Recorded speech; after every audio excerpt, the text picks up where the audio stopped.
Welcome to the talking point with me Swapna. భారతీయ రైల్వేలు ఇంజనీరింగ్లో కొత్త మైలురాళ్లు దాటుతున్నాయి. ట్రాఫిక్ ఎక్కువగా ఉండే చోట్ల ప్రత్యామ్నాయ మార్గాలని రైల్వే శాఖ వెతుకుతోంది. గతంలో మాదిరిగా కాకుండా ఈసారి భూగర్భం నుంచి కూడా రైళ్లను పరిగెత్తించేందుకు సన్నాహాలు చేస్తోంది. అసలు ఈ భూగర్భ రైలు ఏమిటి, ఇంజనీరింగ్ టెక్నాలజీ ఏమిటి, మన తెలుగు నేల మీద ఎక్కడ దీన్ని చేపడుతున్నారు అన్న విషయాలు ఒకసారి చూద్దాం.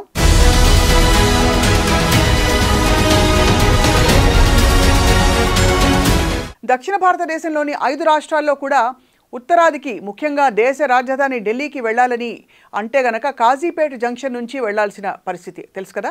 తెలంగాణలోని కాజీపేట జంక్షన్ నుంచి ప్రతిరోజు వందల రైళ్లు నడుస్తున్నాయి.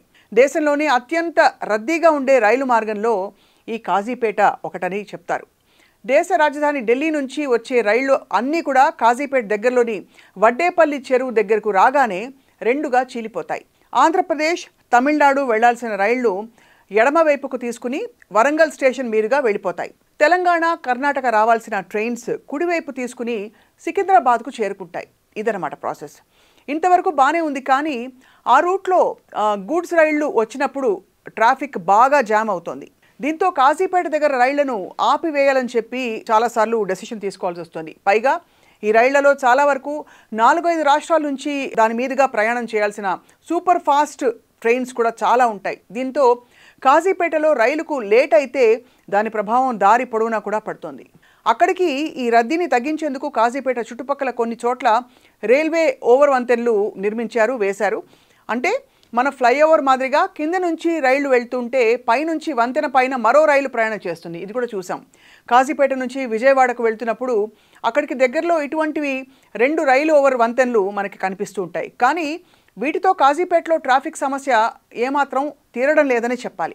దీంతో కాజీపేట రైల్వే సమస్యను పరిష్కరించేందుకు ఒక మాస్టర్ ప్లాన్ రూపొందించారు. ప్రత్యేకంగా బైపాస్ లైన్ ప్లాన్ చేసి ముందుకు తీసుకెళ్తున్నారు.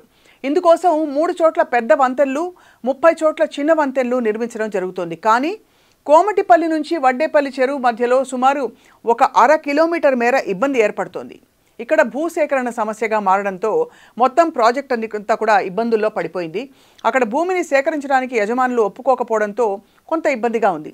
దీంతో రైల్వే ఇంజనీర్స్ ఒక కొత్త పరిష్కారాన్ని తీసుకొచ్చారు. దీన్ని భూగర్భ రైలు మార్గం అని చెప్పొచ్చు. కోమటిపల్లి దగ్గర భూ ఉపరితల నుంచి కిందికి సొరంగం తవ్వుకుంటూ వడ్డేపల్లి చెరువు దాకా తీసుకెళ్లిపోయారు. సుమారు 1/2 కిలోమీటర్ మేర ఈ భూగర్భంలో రైలు ప్రయాణిస్తుంది.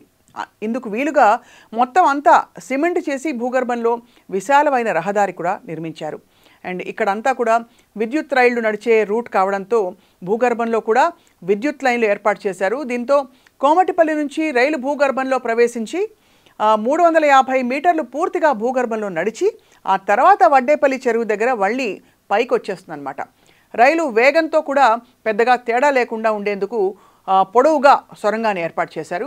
ఒక 3-4 నెలల్లోనే ఈ భూగర్భ మార్గం పూర్తవుతుందని చెప్పి అంచనా. సో ఈ మొత్తం ప్రాజెక్టు పూర్తయితే ఢిల్లీ నుంచి వచ్చే రైళ్లను ఒకేసారి 2 మార్గాల్లోకి వేగవంతంగా పంపించవచ్చు. అప్పుడు రైళ్లను అక్కడ నిలిపివేయాల్సిన అవసరం కూడా ఉండకపోవచ్చు. మొత్తం మీద భారతీయ రైల్వేలు ఒక అద్భుత ప్రాజెక్ట్ని స్టార్ట్ చేశారు. దానికి సాకారం చేస్తున్నాయి అని మనం చాలా గర్వంగా చెప్పుకోవచ్చు. Thank you all for watching the talking point.